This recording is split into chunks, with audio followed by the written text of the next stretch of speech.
कटी पूंछ वाला बंदर। एक था बुढ़ा, उसकी एक पत्नी थी।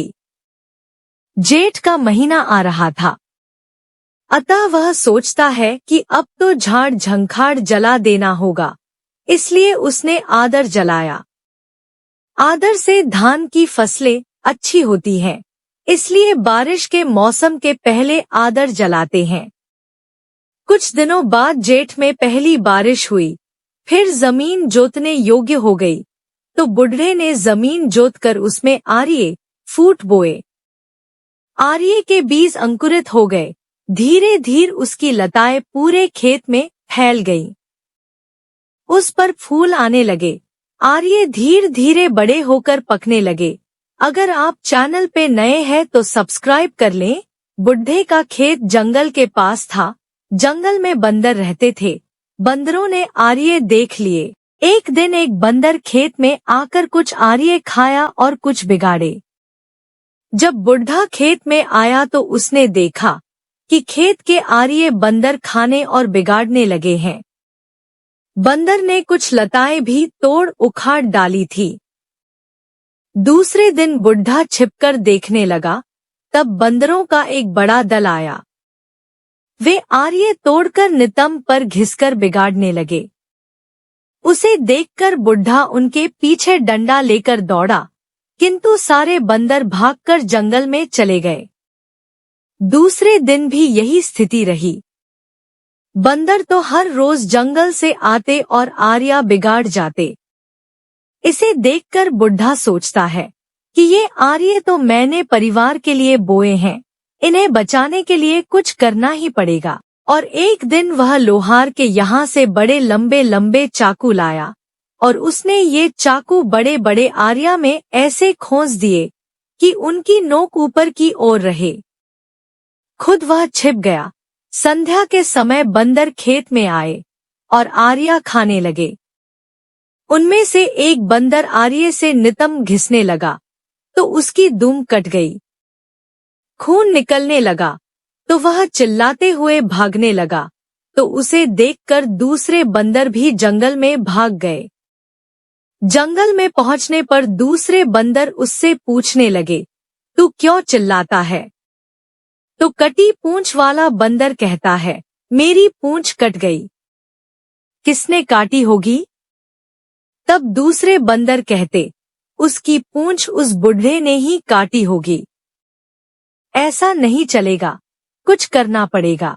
तब एक बंदर पूछता है कि क्या करेंगे? सब सोचने लगे। फिर एक दूसरा बंदर कहता है, हम देवस्थान जाएंगे और मनौती रखेंगे, बुढ़े का ऐसा करना चलेगा नहीं। बुढ़ा छिपकर बंदरों की बातें सुन रहा था।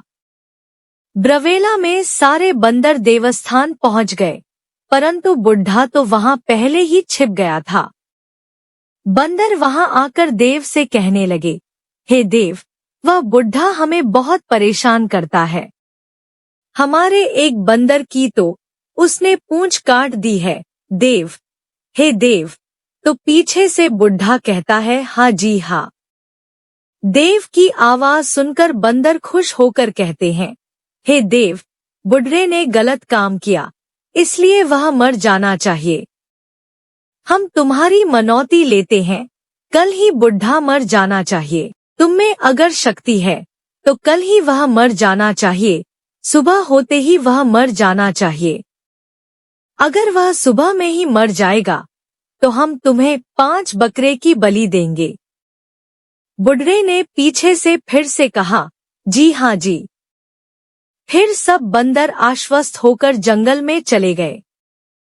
दोपहर हो गई, शाम हुई, किंतु बंदर आर्य न गए। वे सब सुबह की प्रतीक्षा करने लगे। घर पहुंचकर बुढ़ा अपनी पत्नी से बंदरों की बात बताता है और उससे कहता है, ए जी, आज तो बंदर आए थे और मनौती ले रहे थे कि शाम होते बुढ़ा मर जाना चाहिए, तो हमें भी कुछ करना चाहिए। क्या करेंगे? मैं कुछ करता हूँ तो तुम ही कुछ करो। तुम्हें मैं जैसा कहूँगा वैसा ही करना होगा। हाँ, मैं जाता हूँ और कुछ लाता हूँ ना।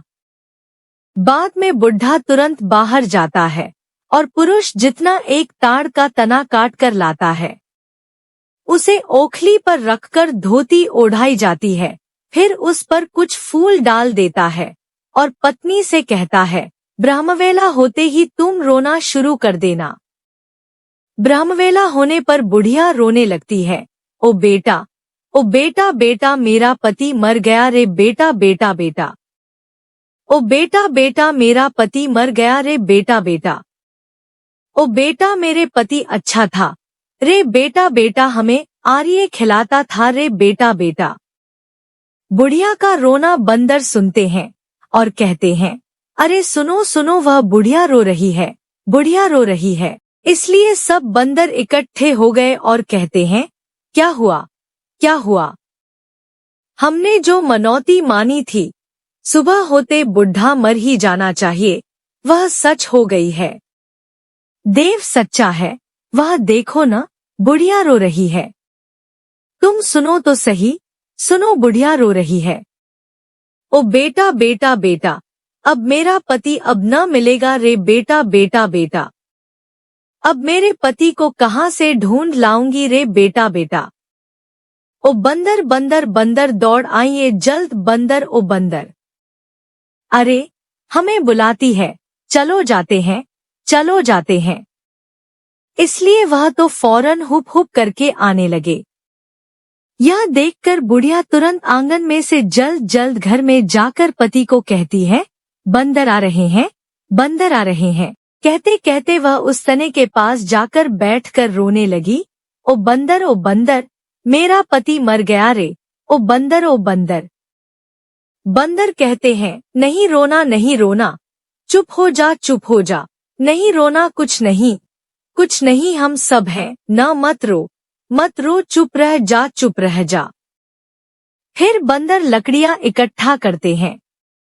बाद में हेल चिता भी बना दी, चलो अब जलाने ले जाते हैं। बुढ़िया कहती है, बेटा कैसे करोगे, अच्छे से ही करोगे न, अच्छे से जलाकर आना है बेटा। जी अच्छे से जलाकर आएंगे, कोई चिंता नहीं करनी।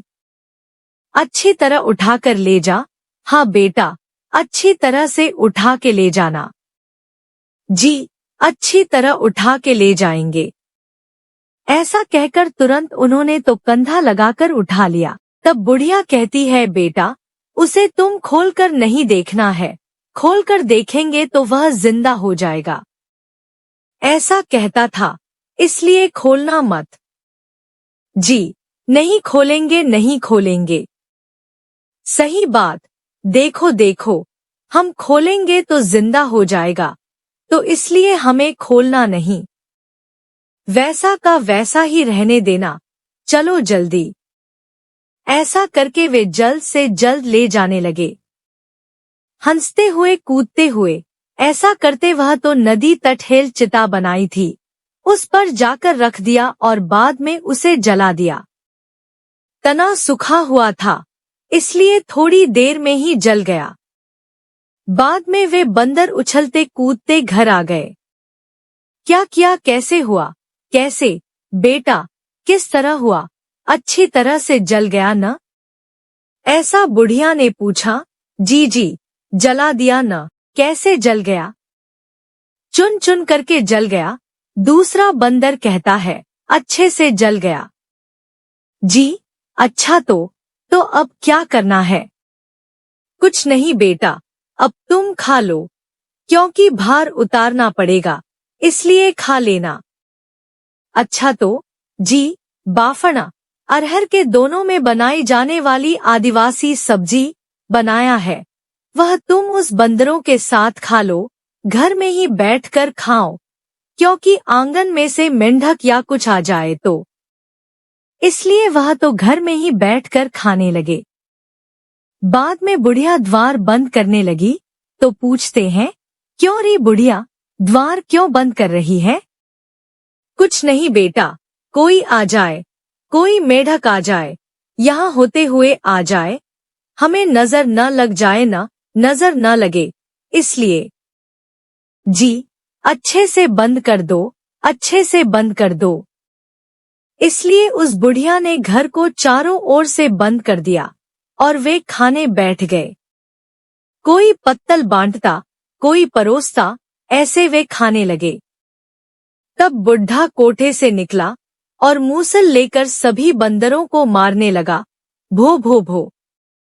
बंदर तो आया या ओए आया या भो भो भो। वहां उस बांडे बिना पूंछ के बंदर को अंदर नहीं आने दिया था। वह कहता है, बांडा बंदर बाहर नाचे, घर में घूभा घूभ। ऐसा कहते कहते वह तो नाचता है, कूदता है। बांडा, ओ बांडा, घर खोलो रे घर खोलो।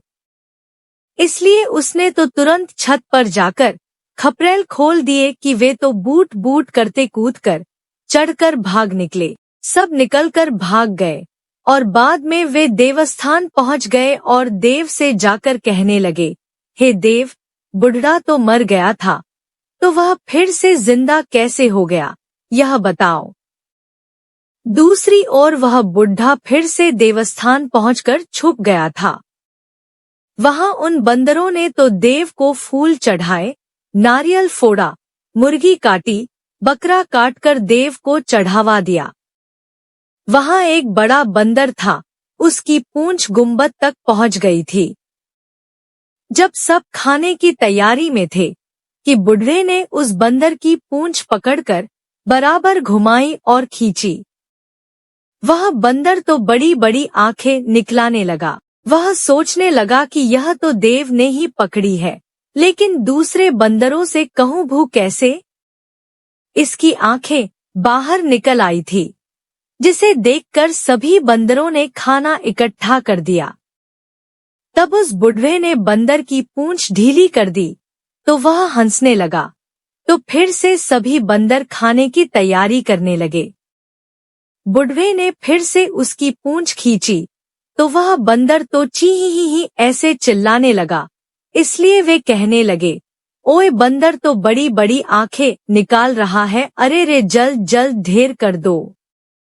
इसलिए बंदरों ने तो जल्द जल्द खाने का ढेर कर दिया और उस बुढ़े ने जैसे ही फिर से पूंछ छोड़ी तो वह बंदर भागा। उसको भागते देखकर वे दूसरे बंदर भी वहां से भागे। तब बुढ़ा देवस्थान से बाहर आता है और सारा खाना लेकर घर जाता है और अपनी पत्नी से कहता है, बुढ़ी देखो, मुर्गी बकरा काटकर मेरी मनौती मानने का ढोंग कर रहे थे, उनका सब खाना लेकर मैं आ गया और आज तो हम यही खाएंगे। फिर बाद में बंदरों का खेत में आना बंद हो गया। बुढ़ा और उसकी पत्नी खेती किया करते थे। फसल अच्छी होती थी और वे शांति से रहने लगे। वीडियो अच्छी लगी हो तो प्लीज लाइक एंड शेयर, और अगर आप चैनल पे नए हैं तो सब्सक्राइब जरूर कर लें। धन्यवाद।